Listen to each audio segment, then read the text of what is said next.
রিজিকের সর্বোচ্চ স্তর হচ্ছে সুস্থতা। আর অসুস্থ হলেই আমরা তখন বুঝতে পারি সুস্থতা আল্লাহর কত বড় নিয়ামত।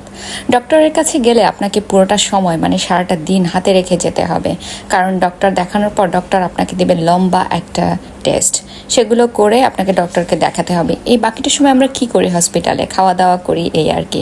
আজকে খাওয়া দাওয়ার মধ্যে অনেক দিন পরে খেয়েছিলাম বাটার বন, যেটা খেতে আমার কাছে বেশ ভালো লেগেছিল।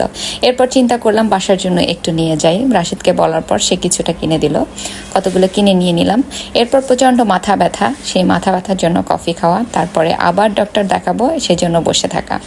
ডক্টর দেখালাম, ডক্টর দেখানোর পরে যে রিপোর্ট এসেছে সেটা অনুযায়ী আমাদেরকে ডক্টরের এখান থেকে ঔষধ নিতে হলো, এবং এরপর এখন বাসায় যাচ্ছি।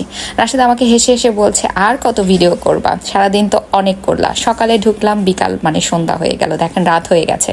এখন বাসার দিকে যাচ্ছি। বেসিক্যালি বাসায় যাচ্ছি না, বোনের বাসায় যাচ্ছি, কারণ বাচ্চাকে রেখে এসেছি বোনের বাসায়।